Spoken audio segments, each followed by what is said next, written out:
Forgotten Asylum. Deep in the heart of a desolate forest stood an abandoned asylum, its once pristine walls now covered in vines and decay. For decades, rumors of ghostly whispers, sudden cold drafts, and shadowy figures had kept people away. But for a group of 5 friends seeking thrills, the asylum's ominous reputation was irresistible. It was a chilly October night when Lily, Mark, Rachel, Sam, and Jason arrived. Armed with flashlights and a sense of bravado, they pushed open the creaking iron gate. The sound echoed through the silence like a warning. "This place looks worse than I thought," Mark muttered, shining his flashlight on the crumbling structure. The group stepped inside, their footsteps crunching on the shattered glass and debris scattered across the floor.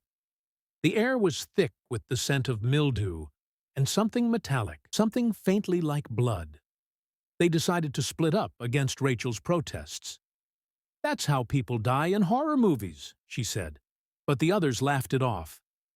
Jason and Lily headed upstairs to explore the patient rooms, while Rachel, Mark, and Sam examined the ground floor.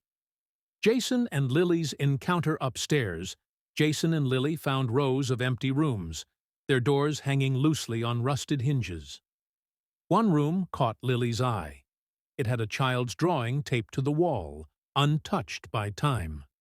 The drawing depicted a group of stick figures standing in front of the asylum. But something was off. One of the figures was scribbled over in black, with claw-like hands and empty eyes. "That's unsettling," Lily said, her voice barely above a whisper. As she reached out to touch it, Jason grabbed her wrist. "Don't," he warned. "This place already feels wrong."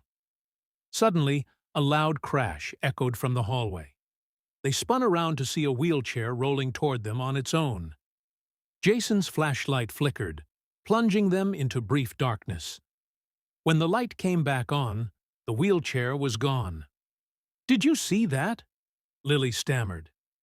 Jason nodded, but before he could reply, a guttural whisper filled the air. "Get out!" Rachel's discovery. Meanwhile, on the ground floor, Rachel found an old nurse's logbook in the decaying office. Flipping through its yellowed pages, she read about the asylum's final days. Patients had started disappearing one by one, with no explanation. The staff reported seeing a dark figure lurking in the hallways before they, too, vanished. The last entry read, "It's in the walls. It's watching. It won't let us leave." As Rachel shared her discovery with Mark and Sam, the lights in the room flickered violently. The temperature dropped, and they could see their breath forming clouds in the air.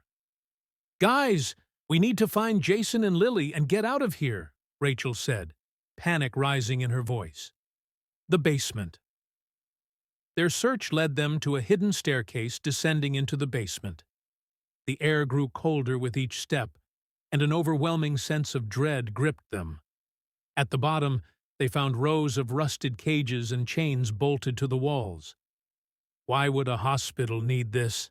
Mark asked, his voice trembling. Before anyone could answer, they heard Lily's scream echo from upstairs. The group bolted back up, only to find Jason stumbling toward them, blood dripping from a deep gash on his arm. "Something took her," he panted. "It wasn't human." The group, now frantic, retraced their steps to the room where Jason and Lily had been. On the wall, the child's drawing had changed. The scribbled figure was now standing alone, holding a stick figure with long hair. "That's Lily," Rachel whispered. "Escape." Suddenly, the asylum seemed to come alive. Doors slammed shut on their own, shadows darted in the corners of their vision, and the whispers grew louder, overlapping into a deafening cacophony. The group ran blindly, desperate to find an exit. As they reached the main door, they found it locked. A figure emerged from the darkness, a tall, faceless shadow with elongated limbs. It reached out, and the lights went out completely. When they awoke, they were outside the asylum, lying on the frost-covered ground. Lily was gone, and the asylum was silent once more. They never spoke of that night again, but each of them bore the same scar, a small, hand-shaped burn on their wrist. The asylum still stands, its dark secrets hidden within. But sometimes, on quiet nights, locals claim they can hear a girl's scream echoing through the trees, begging for help that will never come.